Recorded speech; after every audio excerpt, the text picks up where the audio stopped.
रहीम अस्सलाम वालेकुम। मैं हाफिज़ मोहम्मद राशिद और आज हम बात करेंगे मौसमी मकई पे कि मौसमी मकई को सल्फ़र, जिंक और यूरिया किस तरह दें।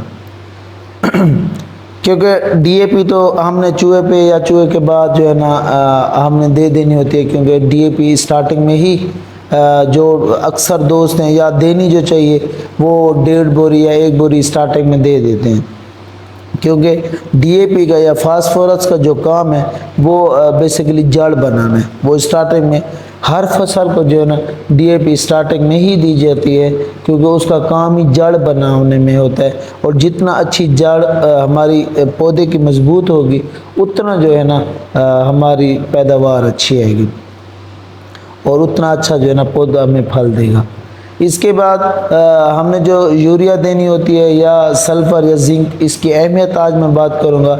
अगर हम अपने पाकिस्तान की ज़मीनों की बात करें तो जो पीएच लेवल है या जो है ना नामियाती मादा, ये दो चीज़ें हैं। इन दोनों चीज़ों में जो नामियाती मादा बड़ा होना चाहिए और पीएच लेवल कम होना चाहिए, दोनों का में तजाद है।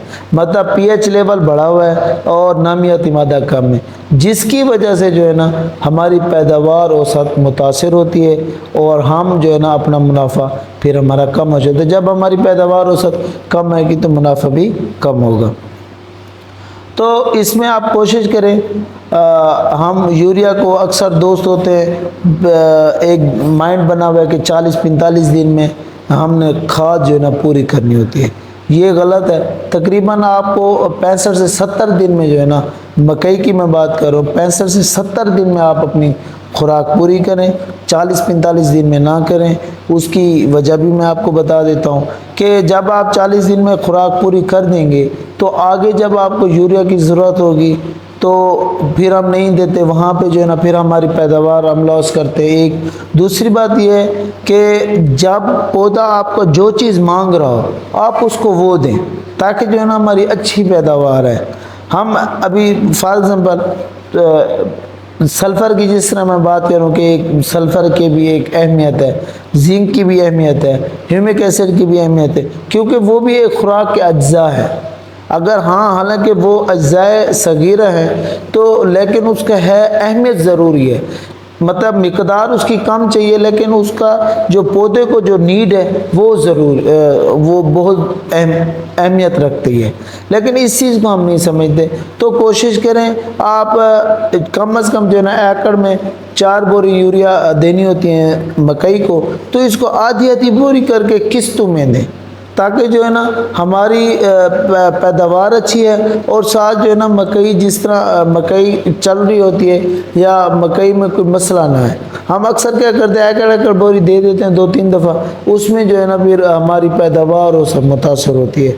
और मतलब जिस तरह उसकी जो ग्रोथ होती है, जब एकड़ बोरी 2-3 पानी में देंगे और यकदम देंगे तो उसमें ये होता है कि आपकी एक मतलब कि अब नॉर्मल ग्रोथ होती है, जिसकी वजह से फिर वो उसका लॉजिंग का भी ख़तरा होता है, गिरने का ख़तरा होता है, वो फिर वहाँ पे हमारी पैदावार औसत मुतासर होती है। आप जिस तरह डीएपी आपने पूरी कर ली है, आप उसके बाद एक पानी खाली दे दें, उसके बाद दोबारा आप यूरिया आधी बोरी यूरिया और जो है ना 2 किलो सल्फ़र, इसी तरह फिर अगले पानी पे आधी बोरी यूरिया, तकरीबन जो है ना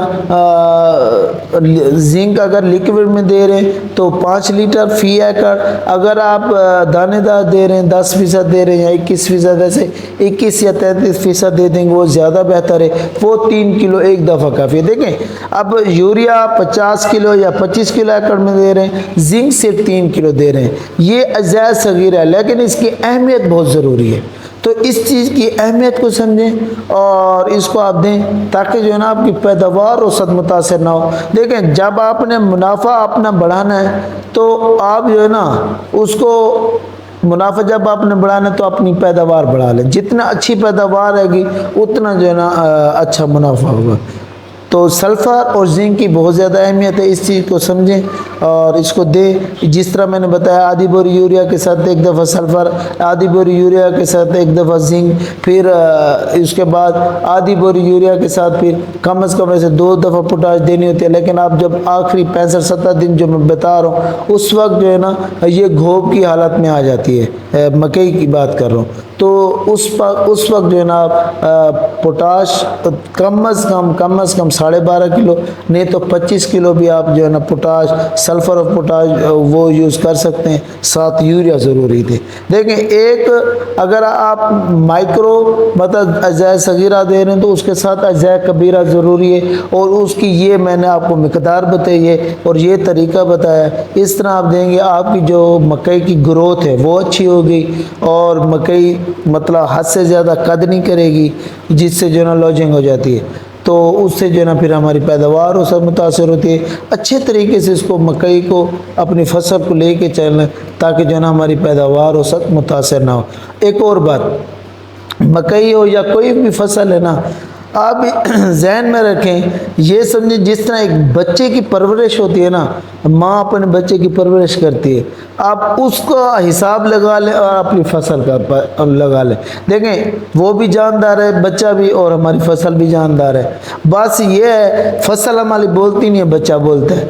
तो अगर हम बच्चे को एक टाइम में इतना ज़्यादा खुराक दे दें तो आप याद रखें, वो कभी भी जो है ना हज़म नहीं कर पाएगा, वो बल्कि उसकी तबीयत सही होने की बजाय तबीयत ख़राब हुई, क्योंकि वो उसको ओवरडोज चली गई। तो इसी तरह हमारी ये पौधे भी होते हैं, जानदार हैं, इनसे हमने खुद ऑब्ज़र्वेशन करनी होती है, खुद ऑब्ज़र्व करना होता है, खुद उसमें अपने पौधे को महसूस करना होता है, फील करना होता है कि पौधा हमारा मांग क्या रहा है। उस हिसाब से आप अपने पौधे को लेके चलेंगे, इंशाल्लाह पैदावार बहुत अच्छी आएगी। देखिए, रेट्स बात की बात है, अक्सर